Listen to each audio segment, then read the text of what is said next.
Yeah! So here we are, avoiding the sale shoppers, going for a ride on Darth, who's an 2005 SV650s. Now I've had this bike nearly 2 years. I bought it just before I passed my test, so I didn't get the chance to test ride it, and since then it's been lowered to suit my short legs.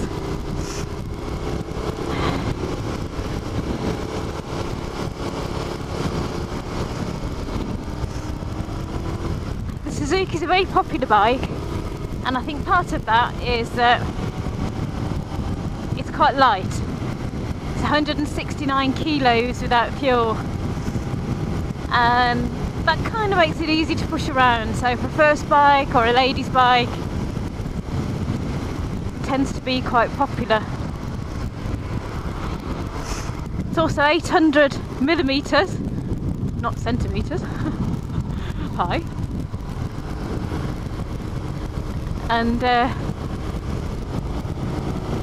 so it's not quite as high as some of the other choices of bike. Mine's been lowered about 2 centimeters, so it's in reality about 80, which is marginally higher than my Ducati.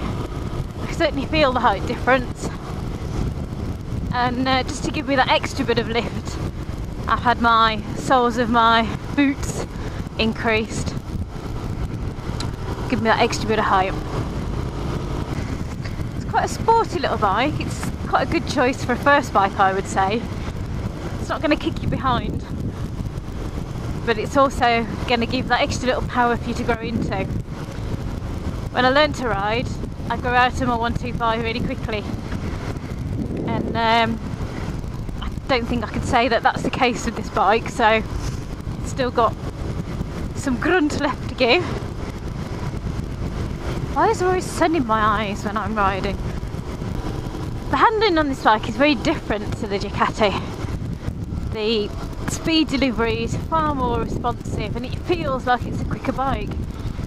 In reality, it probably isn't.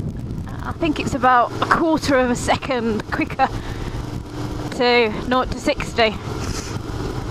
But just the way that the power is delivered makes it feel quicker somehow.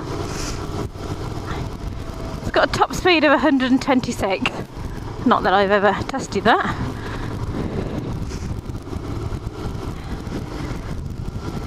So that's plenty to go, really. 3.5 seconds 0 to 60, 126 miles an hour for most people. Even though it's only 69 brake horsepower, which again is less than the Ducati. So I'm going to watch these horses. We've got the clutch in, so we've got less sound, just gently meandering past. It's a V-twin engine. Seem to constantly have twin engine bikes. And it's an insurance group 8 or 9, so again, as a first bike, it's quite a good choice in terms of your insurance premium.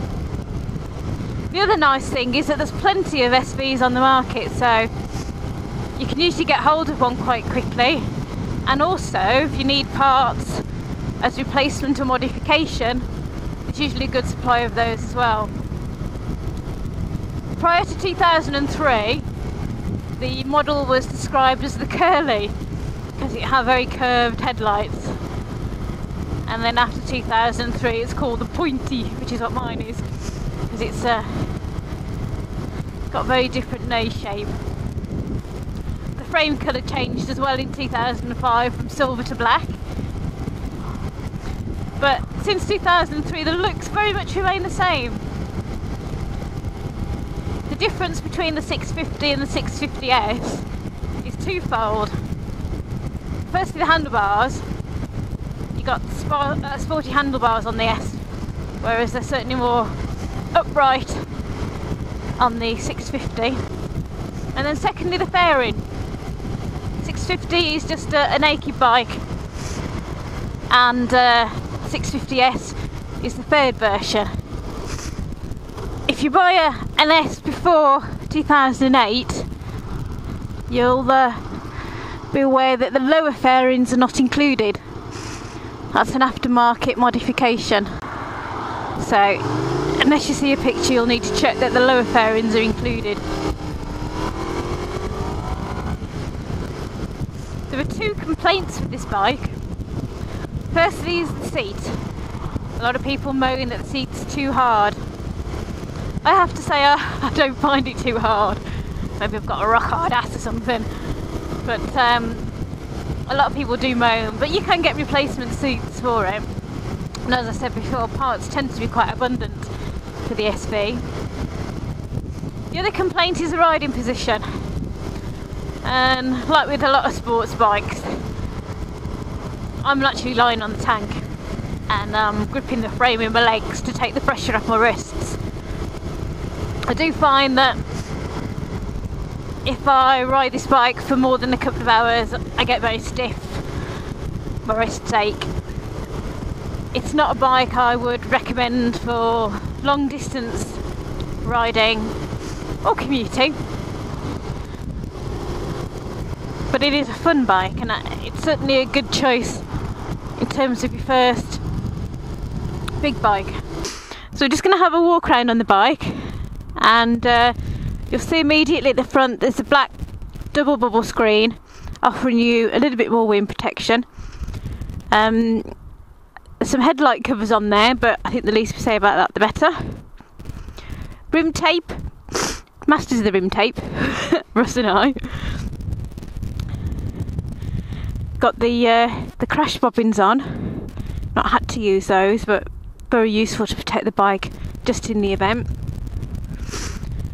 The throttle control just helps to take the pressure off the wrists when you've got your right hand down for quite some time.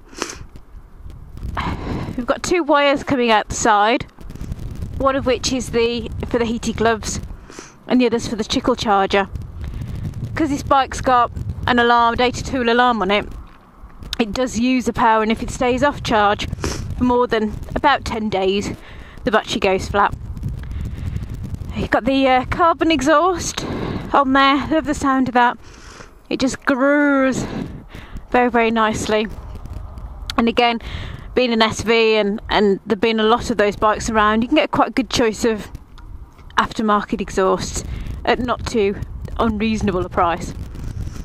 The tail tide is on the back, but there's also the rear fender as well, so stops the rubbish coming up from the road.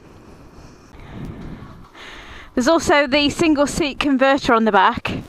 I don't have passengers, so I think that just looks a little bit nicer than having a seat on there. So in terms of the choice for a first big bike, if you can deal with the seat and the riding position, it's a very good choice, because you've got plenty of them out there to choose from. It's cheap to insure, cheap to get aftermarket parts for, and it's a good responsive ride. So there we have it, SV650S. Thanks for watching, and feel free to post a comment.